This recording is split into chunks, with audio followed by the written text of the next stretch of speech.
조선 살펴보도록 하겠습니다. 경국대전이라는 게 있죠. 법전인데요. 이 법전 같은 경우는 좀 이따가 한 번 더 설명을 드리겠지만 성문법, 즉 문장으로 완성된 법으로서의 가치를 지닙니다. 한번 살펴보도록 하겠습니다. 자, 일단 여기 순서가 좀 중요한데요. 저는 4단계로 위, 과, 조 이걸 꼭 외워주셨으면 좋겠어요. 신진사대부 이성계가 실권을 잡은 위화도 회군, 권문세족을 약화시킨 토지개혁 과전법 이후에 조선을 건국을 하게 됩니다. 그걸 기억해 주시면 좋겠습니다.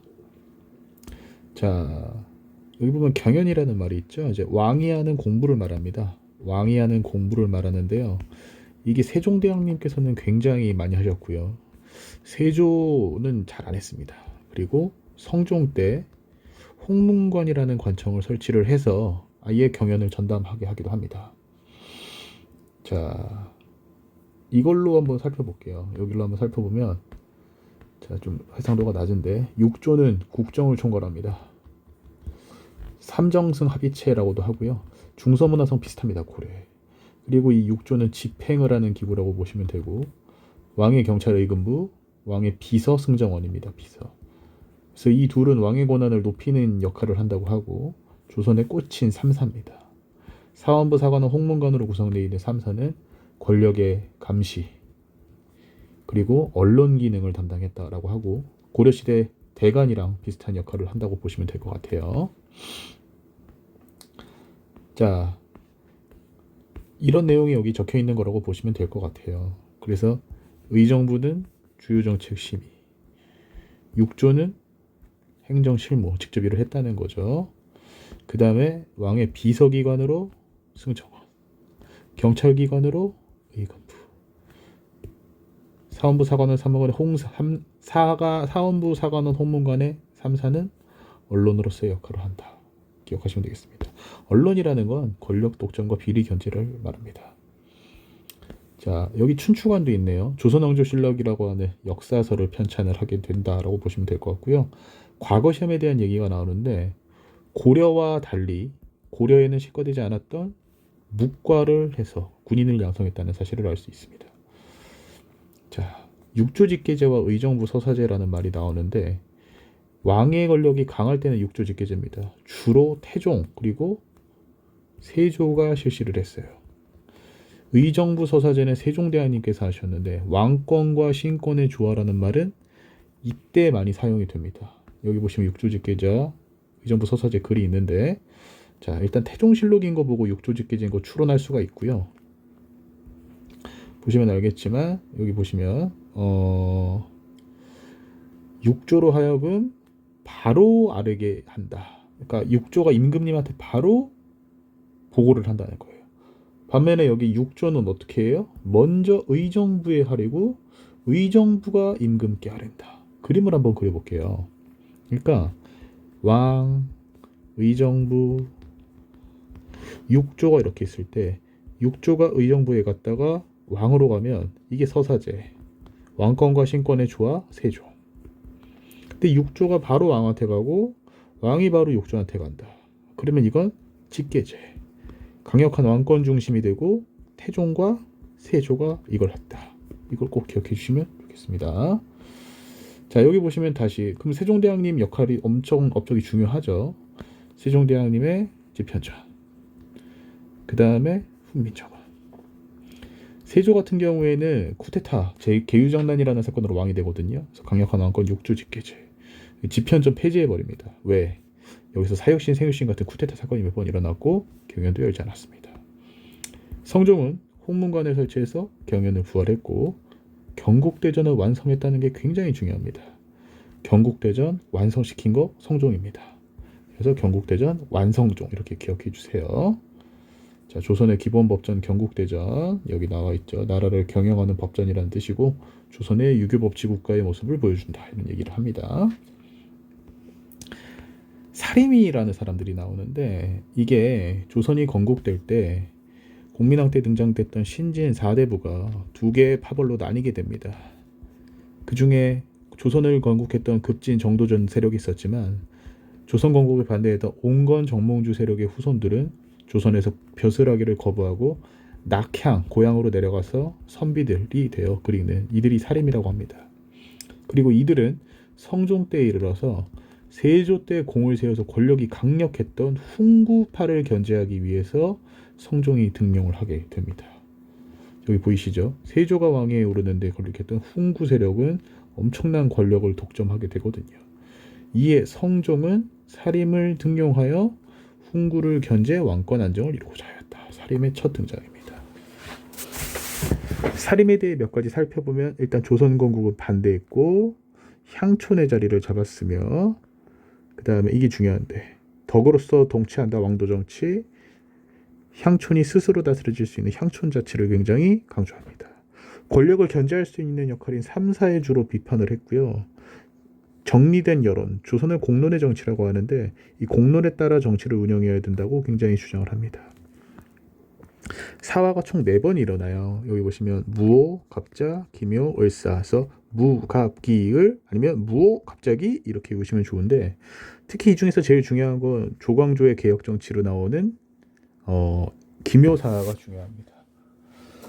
연산군이라는 왕은 굉장히 폭군으로 유명하거든요. 그래서 뭐 조의제문 사건, 그다음에 패비윤씨 본인의 어머니에 대한 복수격인 패비윤씨 사건 등의 2번의 사화로 이 사람은 도저히 왕에 앉힐 수 없다라는 의견이 모이게 되고 그래서 걔를 쫓아내고 새롭게 중종이라는 왕을 앉힙니다. 중종은 연산군과 반대로 살인파 조광조를 이용해서 개혁 정치를 실시하는데 이게 매우 중요합니다. 어떤 정치라냐? 첫 번째, 추천제도인 현량과 너무 중요해요. 두 번째, 향약도 실시를 합니다. 향촌 자치교약입니다. 세 번째, 도교 행사를 했던 소격서를 철폐합니다. 도교는 기억하시죠? 현세중시의 불로장생 신선사상을 믿었던 금동대학로 사신도 같은 거. 그리고 이게 너무 중요한데 공을 세운 사람들이 너무 많이 받아갔다는 거예요. 자기가 세운 거에 비해. 그래서 줬다 뺐습니다. 특히 이 현량가랑 위훈석제는 특히 중요하니까 꼭 기억해 주시기 바랍니다. 근데 이 너무 급진적인 게 반발로 실패하게 되고 이것 때문에 기묘사화가 일어나게 돼서 또 많은 사림이 사망을 하게 됩니다. 결국에는 근데 사림은 여기 나오겠지만 서원 그리고 향약이라고 하는 2가지 힘으로 끝까지 버틸 수 있었기 때문에 16세기 말 선조라는 왕이 이르렀을 때 결국엔 중앙정치를 주도하게 되게 됩니다. 그러나 여기 학문적 입장과 정치적 이해관계라고 하는데 이게 동인 서인으로 나뉘게 되거든요. 여기는 뭐 이황을 계승한다. 여기는 뭐 이이를 계승한다. 정치적 이해관계라는 건 이조전랑이라고 하는 관직을 두고서 누구를 지지할 것인가로 나뉘었다라고 보시면 될 것 같습니다. 공론, 왕도 무시할 수 없는 여론이라고 해서 공론에 따른 정치, 여기 정리된 여론 이야기가 나오죠. 한번 살펴봤습니다. 자, 세종대왕이면 서사제입니다. 의정부 서사제. 사사홍은 꼭 나오거든요. 사헌부, 사관원, 홍문관입니다. 다양한 여론에 대해 정리된 의견, 공론. 자, 조광조죠. 조광조는 꼭 나올 겁니다. 능력 있는 사람을 등용한다라고 하죠. 현량과 추천제도. 충분히 나올 수 있는 이름이고 이분의 이름은 거꾸로 해도 조광조입니다. 경국대전이 나왔네요. 경국대전. 자, 세조께서 만들었다. 근데 이게 경국대전이라는 게 세조에서 시작을 하지만 완성이 성종에 있기 때문에 경국대전 완성종 기억해 주시면 좋겠습니다.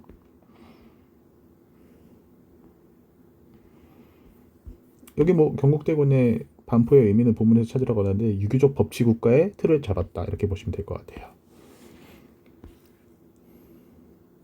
자, 조선은 전국을 8도로 나눕니다. 비빔면이죠. 이게 고려와의 차이는 고려 같은 경우에는 일반 지역 도, 군사 지역 개 이렇게 2개로 나눴는데 조선은 그냥 다 합해서 도 하나로 합친다고 보시면 됩니다. 그리고 중요한 게 있는데 수령을 모든 곳에 보냅니다. 모든 곳에 파견을 하게 된다는 점이 차이가 이게 고려 같은 경우에는 향리가 속현 등은 직접 다스렸죠. 근데 이제 조선은 그런 거 없는 거예요. 전부 다 보냈다라고 보시면 될 것 같아요. 여기 보시면 수령의 비리를 막기 위해 출신 지역, 그러니까 고향으로는 안 보냈다는 건데 요거를 상피제라고 부릅니다. 상피제, 서로 피하게 한다. 그리고 향부곡소는 폐지해버립니다. 왜? 이게 사실 생각해보시면 좀 그런 게 그 동네에 태어났다는 것만으로도 차별받는 건 문제가 있는 거죠. 자, 지방관은 뭐 왕에게 파견된 지방관은 해당 지역 업무를 책임졌다. 뭐 그러면 되겠죠. 네. 여기서 이런 게 보시면 알겠지만 고려시대 향촌의 실질적 지배자였던 향리는 힘이 약해집니다. 고려 때에 비해 많이 약해져요. 그 점을 좀 기억해 주시면 좋겠고, 여기에 신분 제도가 나오는데 이게 이렇게 얘기를 해요. 법적으로는 양천제인데 실제로는 반상제였다. 양천제로라는 건 신분을 딱 둘로만 나눈다는 겁니다. 자유민인 양인, 천민인 천인, 딱 두 개로 나눈다는 거. 법전엔 이렇게 써 있습니다. 그런데 실제 삶에는 이렇게 양반 중인, 천민 상인의 사신분제. 이들은 좀 상류층이고 아래층은 좀 지배를 당하는 계층이라고 생각하시면 될 것 같아요. 너무 중요한 게 이제 유양소인데, 유양소는 지방 양반들이 만든 거예요. 그래서 수령이 뭘 물어보면 답해주기도 하고 향리를 감시하는 역할도 했습니다. 서원 나오네요. 서원. 교육기관입니다. 유교 교육기관이라서 제사를 지내고 교육을 통해 후진을 양성한다. 여기가 나중에 이제 사림이 굉장히 성장하게 되는 기반이 되기도 하고, 이게 나중에는 붕당 정치를 너무 심화시킨다는 욕을 먹기 때문에 영조 때에 이르러서는 많이 약화되기도 합니다. 서원이 공간이라면 향약은 소프트웨어, 룰이라고 보시면 돼요. 이 향촌자치구역, 향약과 서원은 사림의 중요한 두 가지 무기였습니다.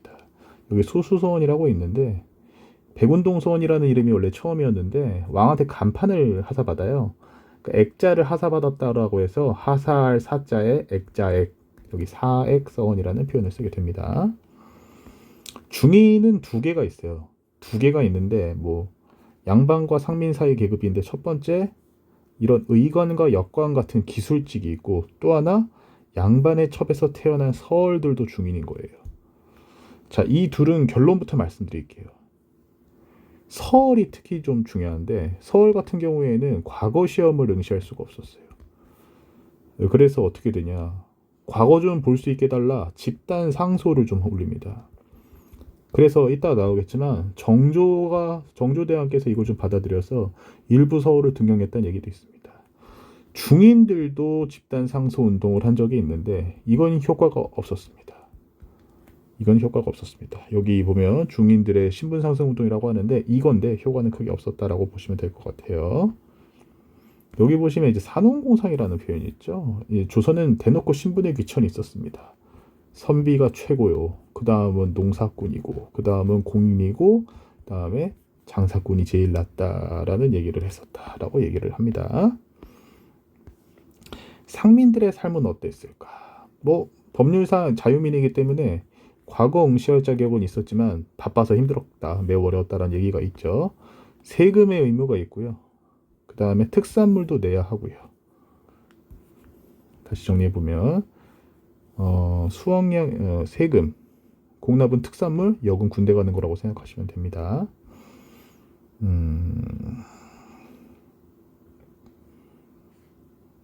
여기 이제 수공업자는 물건을 만드는 사람인데 관청에 소속되어 정부가 필요한 물건을 만들었다. 그러니까 정부가 주문하는 양만큼만 만들었다고 보시면 될 것 같아요. 노비는 최하층 신분의 대부분은 노비인데, 노비는 재산이죠. 재산이에요, 재산. 개인이 소유한 산노비, 국가 소유의 공노비가 있었는데 따로 사는 노비, 외고 노비, 이거는 고려 때도 있었죠.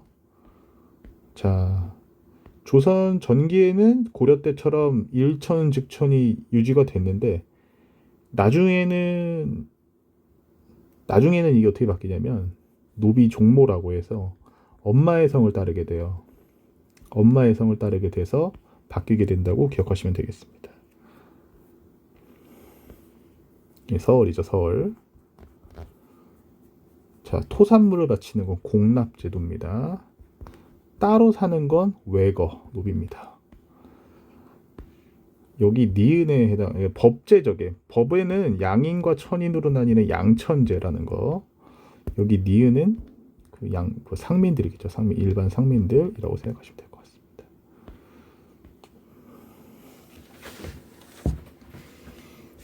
여기 보시면 신분제도인데 양반이 이점을 크게 누린다라는 얘기가 있네요.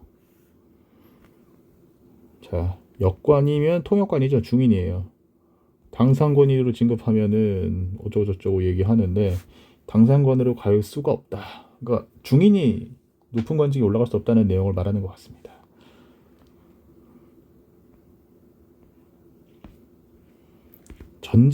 조선의 초기 외교 정책이 좀 나오네요. 기본적으로 4대 교린이라고 합니다. 일단은 명나라한테는 섬기고 일본이나 여진은 때리기도 하면서 그 다음에 약도 발라주는 그런 정책을 했다고 보시면 돼요. 여기 보시면 조선한테는 선물을 바치고 왕으로 임명받는 조공책봉 관계라고 보시면 되는데 여기는 적혀 있지 않지만 초기에는 아주 건국 초기에는 대립을 하기도 했습니다. 그러다가 조선 태종 때부터 제대로 된 4대 관계를 갖추게 된다라고 보시면 될 것 같아요. 자, 세종 그 다음에 회유 그리고 때리는 거 두 개를 동시에 한다는 거죠. 특히 세종대왕님 때 이런 일이 많이 발생합니다. 일단 강경책 한번 보면 일본한테는 대마도 정벌 있죠. 대표적인 강경책입니다. 그런데 일본이 교역을 요구하자 세계의 항구 3포를 개항한다고 하는데 이건 대표적인 회유책입니다. 그리고 여진한테는 무역소를 열어준다고 하죠. 이거는 회유책입니다. 그러나 국경을 침략하자 군대 4군육진을 개척하게 되죠. 이건 강경책이고 이 4군육진 지도가 되게 많이 나오는 편이에요. 근데 이게 뭐냐? 오늘 국경입니다. 오늘날의 국경. 오늘날의 국경이 확립되게 되는 꽤 중요한 사건이고 세종대왕님 때 있었다는 거 기억해 주시면 좋겠습니다. 거대한 전쟁이 일어나게 됩니다. 일단은 일본이 100년이 넘는 내전을 했었는데 그 내전을 전국시대라고 하는데 그걸 도요토미 히데요시가 그걸 끝낸 다음에 신식무기 조총과 함께 1592년 조선을 침공합니다. 이때 전쟁의 구실이 뭐냐면 명나라를 쳐들어갈 테니까 길을 열어라. 정명가도 혹은 정명향도라고 부르기도 합니다. 너무 오랫동안 평화에 젖어서 전쟁 준비를 제대로 하지 못했던 조선은 파죽지세로 공격당하게 되는데 그래도 이순신 장군과 각지의 의병의 활약으로 반격의 서명을 열게 되고 중국 명나라가 참전함으로써 동아시아 국제전이 돼요. 조명연합군이라는 게 등장하기도 하고 일단 근데 더 이상 북쪽으로 밀 수도 없고 남쪽으로 밀리지도 않는 상황이 계속되게 되자 평화협상을 맺게 되는 게 이게 서로에게 거짓말을 합니다. 그래서 결국 2년에 걸친 휴전협정은 끝나게 되고 다시 전쟁이 터지게 됩니다. 정유재란이 터지게 됩니다. 그리고 여기 중요한 훈련도감이라는 포인트가 있는데 이 훈련도감이 직업군인을 선발하는 거예요. 일본 같은 경우에는 100년이 넘는 내전을 통해서 직업군인들이 등장을 해서 전쟁의 프로들이었던 반면에 조선은 농사꾼과 군인을 번갈아 하다 보니까 제대로 된 훈련을 할 수가 없었던 겁니다. 그 때문에 전쟁에서 너무 큰 패배를 하게 되자 조선도 직업군인의 양성 필요성을 느끼게 돼서 훈련도감을 설치하게 됩니다. 시험 문제에서는 이게 임진왜란 중에 만들어지는데 임진왜란이 끝나고 만들어진다거나 아니면 병자호란까지 끝나고 만들어진다고 함정을 내는 경우가 있습니다. 임진왜란으로 조선과 명나라가 흔들리는 동안 여진족은 후금을 세우게 되고 엄청나게 성장을 하게 됩니다. 조선 선조의 뒤를 이어서 왕이 된 광해군은 명과 후금 사이에서 중리외교를 펼치게 되죠. 이 중리외교가 꽤 중요한 포인트입니다. 자, 그런데 이제 광해군이 좀 사람을 많이 죽여요. 생각보다 많이 죽이거든요. 연산군보다도. 그래서 어머니를 패하고 형제를 살해했다는 패모살죄, 게다가 후금과의 외교를 맺었다는 사실은 명나라에 대한 배신 행위로 강조가 돼서 인조에게 폐위가 되게 되고 인조가 새 왕이 되는데 인조는 대놓고 광해군과 반대로 명나라랑 친하게 지내고 금나라를 미워하는 정책을 하게 돼요. 안 그래도 후금은 한번 조선을 공략해서 발을 묶어둘 생각이 있었는데 너무 적당한 구실을 만들어주게 된 거고 정묘라는 전쟁이 일어나서 결국에 패배를 하게 되고 형제관계를 맺게 됩니다. 이후 후금은 나라 이름을 청나라로 바꿉니다. 그리고 나 조선한테 우리가 임금한테니까 너네가 신하라는 군신관계로 요구하게 돼요. 조선 입장에서는 명나라만이 상국인데 이걸 받아들일 수 없었죠. 근데 현실적으로 후금은 굉장히 청나라는 매우 강력한 상대였고 그래서 싸워야 하냐 아니면은 화해를 해야 하냐 화친을 맺자는 평화를 주장하는 주화론과 전쟁을 주장하는 주전론이 대립을 했고 싸워보지도 않고 어떻게 항복을 하냐라는 의견이 강했던 것 같아요. 그래서 주전론이 승리를 하게 돼서 전쟁이 나게 되는데 병자론이 나게 돼요. 너무 빠른 진격 속도에 강화도로 대피하려고 했는데 그것도 실패했거든요. 그래서 남한산성으로 대피를 하게 되는데 남한산성에서 40일간 항전을 하다가 결국 지금 롯데월드 옆이죠. 삼전도에서 399도의 굴욕적인 항복을 하게 됩니다. 자, 선조 때 임진왜란이 일어났는데 여기 일본군이 일어났다는 걸 보니까 임진왜란인 걸 알 수가 있겠죠. 그뿐만이 아니라 이거 명나라 병사들이 끊임없이 쳐들어오는 게 아니라 명나라 지원군들이 와서 조선에게 너무 많은 걸 요구해서 이게 지원군인지 약탈군인지 모를 정도로 피폐하게 만들었다는 내용이 여기 있네요. 어쨌든 전쟁은 힘든 거죠. 자, 너무 중요한 게 비변사입니다. 비변사는 원래 그 임시로 만든 거예요. 근데 중요한 건 뭐냐면 임진왜란 전에 만든 겁니다. 임시회의기구였는데 그런데 임진왜란 때부터 기능이 강화되어 모든 일을 결정하는 최고 기구가 됩니다. 그것 때문에 왕도 약해지고 의정부도 이름이 쓰나만 하고 욕조도 약해지게 된다.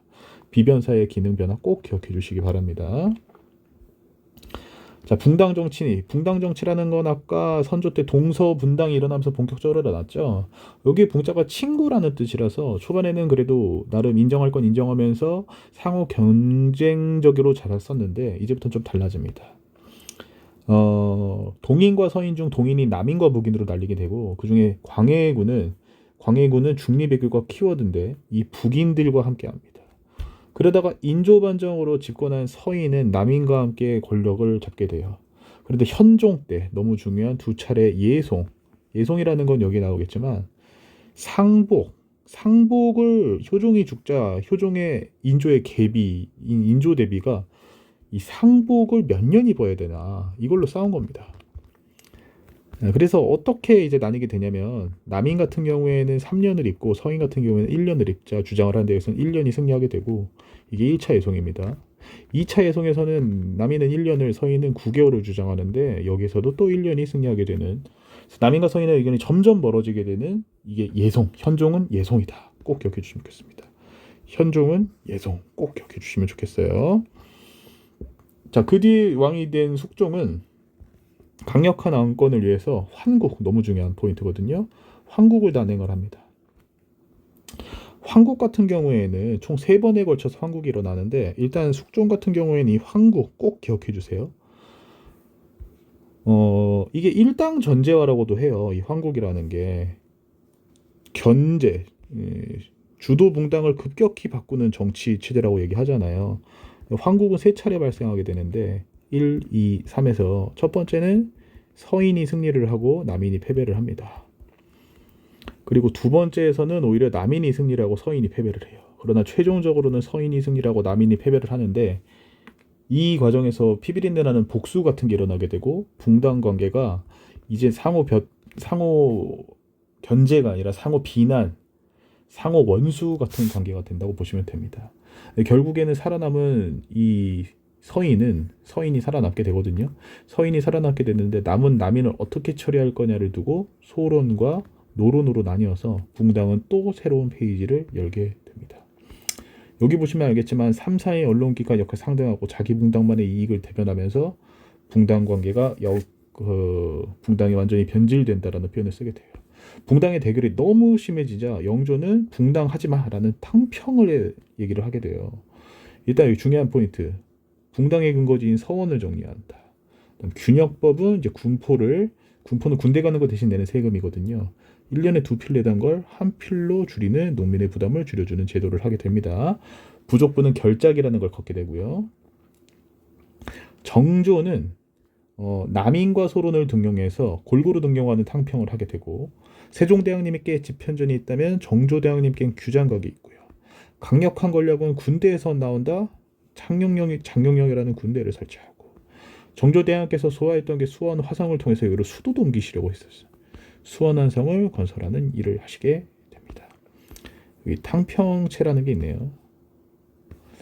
근데 탕평은 그래도 한 가지 더 말씀을 드려야 되는 게 뭐냐면 탕평파라고 하는 파를 만들게 되고요. 그다음에 탕평비라는 거를 미래 이제 성균관에 세워서 미래 권리가 될 사람들을 보게 합니다. 그리고 서원을 정리한 것도 있지만 하나 더 하면 맨날 붕당들이 싸우는 게 이조전랑 갖고 싶어서 싸웠거든요. 이 자리가 굉장히 중요한 자리라 이거를 기능을 대폭 낮춰요. 아무도 안 갖고 싶어하게 만드는 느낌이라고 보시면 될 것 같습니다. 조선은 이제 임진왜란이겠죠. 자, 병자호란이겠죠. 뭐 어떻게 할 수 있냐고요? 남한산성이니까요. 붕당의 대립을 줄이기에 탕평책을 실시하신 거죠. 사군육진이죠. 자, 중립외교죠. 기억하시면 되겠죠. 광해군은 거의 중립외교입니다. 자, 강옥립이 그 중립외교의 상징 같은 건데 광해군의 명령을 받아서 후금과 명나라 사이에 전세를 봐서 후금한테 항복을 해라라는 명령을 받았다는 겁니다.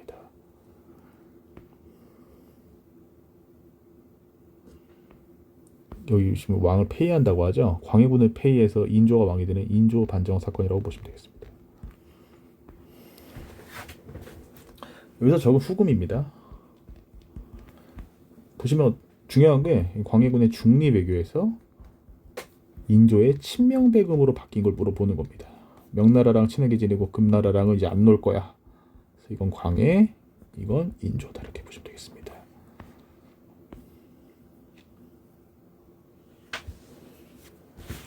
북벌에서 북학으로 세상이 변한다는 얘기를 하게 되는데, 자, 북벌은 여기서 북은 청나라라고 생각하시면 됩니다. 청나라를 정벌하자는 거, 청나라를 학습하자는 거라고 내용을 생각하시면 될 것 같아요. 자, 전란 후 유교 교육을 강자했다라는 얘기가 나오네요. 자, 임진왜란과 병자호란, 양난이죠. 양난을 겪으면서 왕실과 양반들의 권위가 추락하고 유교 질서가 심하게 흔들립니다. 정부는 이걸 극복하기 위해서 양반 중심의 성리학 사회를 다시 세우고자 해요. 사실 제 개인적으로는 성리학 때문에 조선이 힘들어졌는데 다시 성리학을 강화시킨다는 게 참 웃기죠. 동몽선습이 이제 어린애들이 배우는 유교 윤리사라고 보면 될 것 같습니다. 자, 북벌이 왜 등장했나 한번 살펴보도록 하죠. 자, 명나라는 자 보시면 알겠지만 명나라가 얼마 안 가서 망해요. 누구한테? 청나라한테. 자, 조선에서는 조선이 멸망한 명을 대신해서 계승해야 된다는 조선 중화주의, 참 웃긴 건데 이 중화라는 게 중국이 세상의 중심이고 나머지는 오랑캐라는 개념이거든요. 그럼 중국이 망했으면 사실 그게 사라져야 되는데 살아남은 조선이 진정한 중화다. 그래서 우린 작은 중화다, 소중화라는 얘기를 하게 돼요. 그리고 임진왜란 때에 도와준 조선은 명나라의 은혜를 제조지은의 은혜, 그러니까 나라를 다시 만들어준 은혜라고 하기도 합니다. 그래서 청에 복수하자는 북벌론이 나오는데 이걸 송시열이라는 사람이 주장을 해요. 그래서 가끔 자료로 이제 송자대전이라고도 등장을 하는데 이 사람이 송시열이라고 보시면 될 것 같고 이 효종 그때 왕이고 송시열 등은 북벌을 하려고 했지만 청나라가 강해지면서 실행을 못합니다. 그리고 효종도 갑자기 사망을 하게 되고요. 자, 여기서 갑자기 다시 외교 관계가 나오는데 일본이랑은 이제 어떻게 됐냐면 일본은 이제 도요토미 히데요시 일본이 망한 다음에 도쿠가와 이에야스의 새로운 에도막부가 탄생을 합니다. 조선에 이제 국교 회복 요청을 해요. 그래서 일본과 국교를 재개를 합니다. 이거를 이제 기유약조라고 합니다. 기유약조. 그리고 나서 조선에서 일본으로 통신사라고 하는 사신을 19세기까지 12차례 정도 파견을 한다고 합니다. 일본에서 조선 오는 거 끝까지 막았습니다. 또 전쟁 날까봐. 여기 보시면 연행사는 이제 조선이 청나라한테 가는 건데 원래 연경이 그 청나라 수도거든요. 그래서 연경을 가는 사신단이다라고 보시면 될 것 같습니다. 여기 보시면 이게 통신사가 가는 길이죠. 통신사는 이렇게 가고 연행사는 이렇게 가고 이런 길들이 보이네요. 자, 실학이 나오네요. 실학은 반드시 한 문제가 나올 겁니다. 이게 성리학이 조선 후기에 문제를 해결을 해주지 못한 거죠. 그렇죠? 성리학은 여기 나오지만 조선 후기 사회 경제 문제를 드러내지 못한 한계를 드러냈다. 그래서 진짜 현실을 해결하고자 하는 실학이 등장했다. 실학은 크게 두 파가 있어요. 토지 제도에 관심을 갖는 학파가 하나 있고요. 유영원의 균전, 이익의 한전, 정혁연의 여전론 100% 출제될 겁니다. 반드시 기억을 하셔야 돼요. 여기 보시면 균전론은 토지를 신분별로 균등하게 나눠준다. 위에다 그림을 한번 그려보면 유형원, 균전, 균등한 토지 분배인 겁니다. 그래서 땅이 이렇게 있다고 치면 양반의 땅, 중인의 땅, 상인의 땅 이렇게 나눠서 상인들이 작지만 자신의 땅을 소유할 수 있게 하자는 제도인 거예요. 이 정도의 땅도 소유하지 못했거든요. 이익 선생님의 한전론. 한전론이라는 건 한계, 즉 할 수 없는 게 걸린 땅이라는 건데 팔 수 있는 땅이 있고 팔 수 없는 땅, 이 팔 수 없는 땅은 무슨 수를 써도 팔 수가 없는 겁니다. 이 땅을 영업전이라고 하는데 이 땅은 팔지를 못하니까 빚을 줘도 팔 수가 없는 거예요. 그래서 이 땅으로 최소한 먹고 살아라 라는 개념이고, 다산고등학교의 우리 이름 다산 정약용 선생님 같은 경우에는 가운데 땅, 남는 땅, 여분이라는 뜻의 여전을 만들고 여기를 공동경작하여 생산물을 나누자고 하는 여전론을 주장을 합니다. 자, 그래서 각각 어떤 포인트가 있는지 기억해 주시면 좋겠습니다. 반드시 나올 겁니다. 또 하나는 이제 여기 보시면 영혁용 선생님이죠. 자, 공동으로 경작한다. 공동경작이 하이라이트고 여전을 다스리는 사람이 여정입니다. 꼭 기억해 주시면 좋겠습니다. 이 공동으로 경작하는 땅을 여전이라고 기억하시면 되겠어요. 청나라에 갔다 온 사람들이 북쪽을 배워야 되나 북학론이 나오는데 박지원과 박재가라는 사람이 대표적입니다. 북학파라고도 하는데 박지원 선생님 같은 경우 살펴보면 일단 대표 저서는 열하일기라는 책이 있고요. 청나라 갔다 온 이야기죠. 그다음에 이분이 양반을 좀 비판 많이 한 걸로 유명하죠. 그래서 양반 한문 소설 양반전도 있고요. 근데 이분의 핵심 주장은 자, 수선화입니다. 수, 선, 화, 수레, 선박, 화폐 적극 사용하자라는 주장을 했다고 보시면 될 것 같습니다. 박재가 선생님 같은 경우는 여기 나오죠. 굉장히 중요한 인물인데 이게 핵심입니다. 검소보다는 소비가 중요하다. 박재가 같은 경우 쓴 책은 북학의, 여기도 나와 있죠. 이 북학의라는 책에서 중요한 건 절약이 아니라 소비다. 물건은 우물과 같아서 안 쓰면 말라버린다. 안 쓰면 그거 만든 애들 다 굶어 죽는다. 소비를 해야지만 진짜 물건이 계속 만들어진다라고 하는 경제적인 관점에서 접근한 거라고 보시면 될 것 같아요. 그리고 이제 서학이라고 하는 이름이 등장하는데 이게 천주교예요. 천주교. 천주교는 처음에는 학문, 서쪽에서 온 학문이라는 이름으로 접근을 하게 되고요. 여기 세계지도인 고려만국전도 있네요.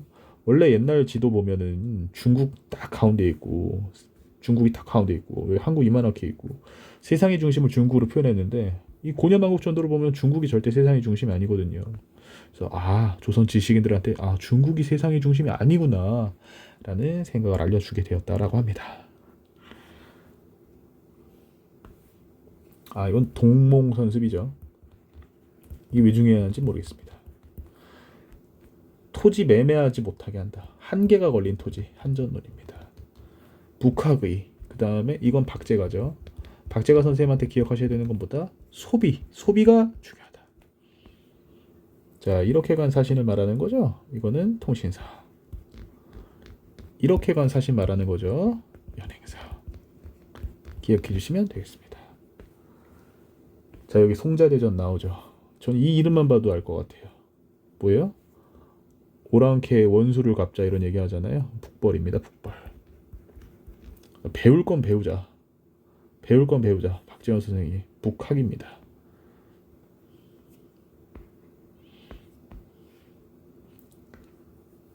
자, 다음에 드디어 마지막 파트인 상품화폐 경제 얘기가 나오네요.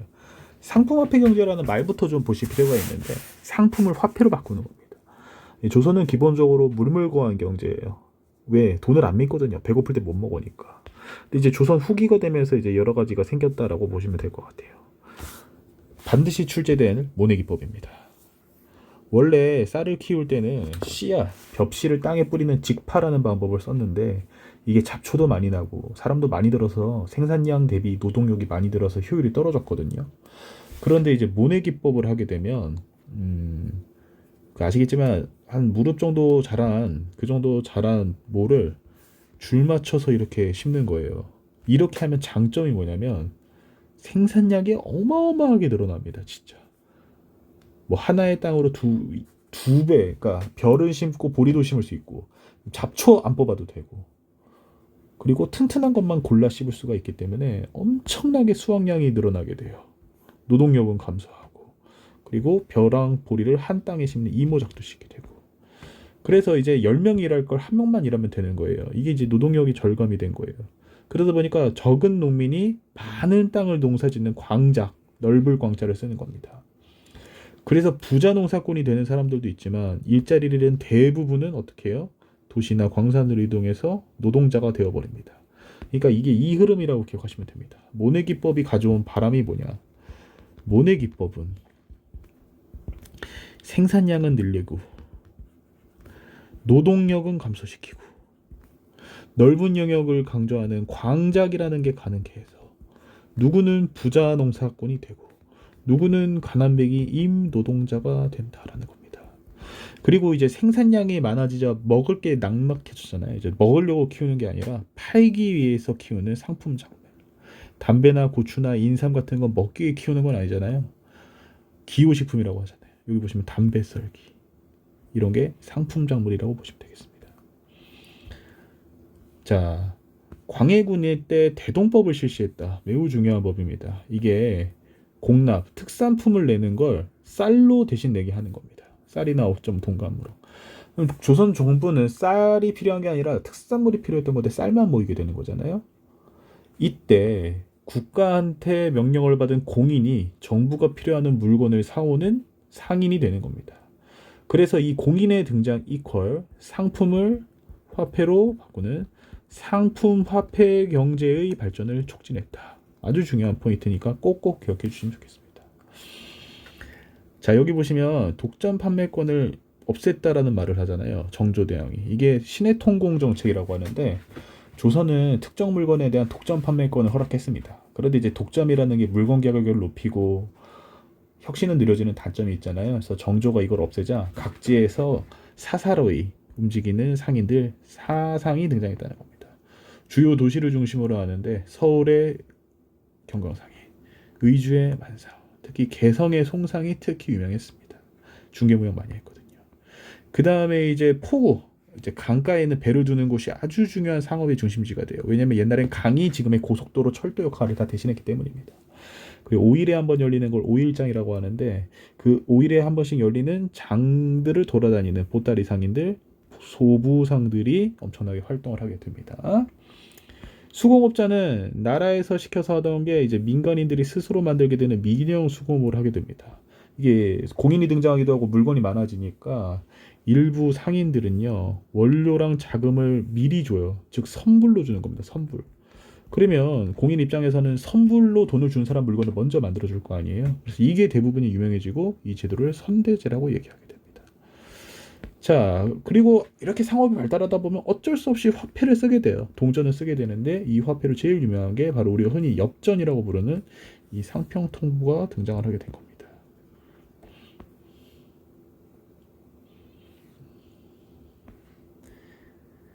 자, 이번에는 신분 상승 운동인데 자, 양난, 임진왜란과 병자호를 한 이후에 신분제가 흔들려요. 왜? 너무 많이 사망하거든요. 자, 그래서 일부 양반들은 몰락해버리는 잔반이 되기도 합니다. 잘 나가는 권반 뭐 이런 게 되기도 하지만 겨우 양반 행세를 하거나 더 몰락해버리는 잔반이 되기도 합니다. 반대로 이제 그동안 지배받던 사람들은 양반으로의 신분 상승을 꿈꾸는 거죠. 그 중에 가장 대표적인 합법적 방법이 두 개가 있었는데 바로 납속과 공명첩입니다. 공명첩부터 설명을 하자면 여기 그림이 있죠. 이름이 비어 있다. 그래서 빌공자를 써서 공명이라고 부르는 겁니다. 이거 받으면 양반됩니다. 납속책이라는 거는 여기 설명이 있겠죠. 정부가 돈을 받고서 군역을 면제해주는 특권을 주는 겁니다. 이렇게 합법적인 방법도 있는데 아니면 족보를 사서 위조하는 것도 있었습니다. 박지원 선생님의 양반전 보면 이런 게 있었죠. 이건 아까 말씀드렸는데 중인들인 서얼은 집단 상소를 올려서 관직질준 제하 철폐 요구를 하게 됐고 정조 때 이게 일부 받아들여서 서울들 중 일부가 규장각에 일하게 되죠. 아까 그 박제가도 대표적인 사람이었습니다. 노비 같은 경우에는 노비 종목법. 원래 고려나 조선 초에는 엄마 아빠 쪽 한쪽이라도 노비면 노비가 됐잖아요. 조선 때부터는 조선 후기부터는 엄마의 신분을 따라갑니다. 즉 아빠가 노비여도 엄마가 양인이면 양이 되는 거예요. 노비를 줄이고 양인의 수를 늘리려는 거예요. 왜? 양인의 수가 늘어야 세금이 더 거치니까요. 그리고 그뿐만 아니라 조선 순조 때는 국가가 가지고 있던 6만 6천 명의 노비를 해방시켜주는 일도 있었습니다. 자, 여기 노비종목법, 어머니의 신분을 따르게 한 제도다른 보이시죠? 자, 이제 각 동네 마을은 어떻게 되냐면, 자, 그러니까 새롭게 양반이 된 신향들이 등장을 한 거고, 그 원래부터 양반이었던 구향들이 등장을 하게 되는 건데, 이 구향들은 위기감을 느낄 수밖에 없는 거예요. 우리가 진짜 양반인데 저희 근본 없는 양반들이 등장한다. 그래서 유지하기 위해서 어떻게? 자기 가문 중심의 서원을 세우거나, 족보를 새로 편찬하거나, 아니면 어디 성씨만 모여 사는 이런 동종 마을들이 생긴다는 겁니다. 자, 그 다음에 새로운 양반과 구향의 대결이 이게 있는데 이 둘의 심판을 누가 보냐면 마을에 샀더니 수령이 보게 되는 거예요. 따라서 수령이 어떤 판결을 내주느냐에 따라서 구향과 신향의 승리가 결정되기 때문에 수령이 엄청나게 강해집니다. 수령이 엄청나게 권한을 강화하게 되는 계기가 됩니다. 그래서 관권, 관리의 권한이 강화된 겁니다. 이게 근데 나중에 세도 정치 때는 큰 위기를 맞이하게 되기도 하죠. 자, 모내기법 꼭 나올 겁니다. 자, 쌀로 공납을 대신한다. 킹갓동법, 대동법이고요. 광해군 때 실시했습니다. 어머니의 신분을 따라간다. 노비 종목법이죠. 이 양반이 제일 늘어났죠. 양반이 늘어난 이유는 뭐겠어요? 이 납속이나 군공, 납소, 공명첩, 그 다음에 족보의 구매 및 위조 이런 걸로 늘어나게 됐다고 보시면 됩니다. 자, 모내기법이 짱인 이유를 볼까요? 김매기, 잡초 뽑는 게 줄어들고요. 두 땅, 모판 키우는 땅이 있고 모를 키우는 땅. 그러니까 생산력이 쩐다는 겁니다. 자, 돈을 사용하는 일. 화폐죠, 화폐. 뭐예요? 상평통보. 엽전이라는 게 등장하기 시작했다라는 내용 확인할 수 있겠습니다.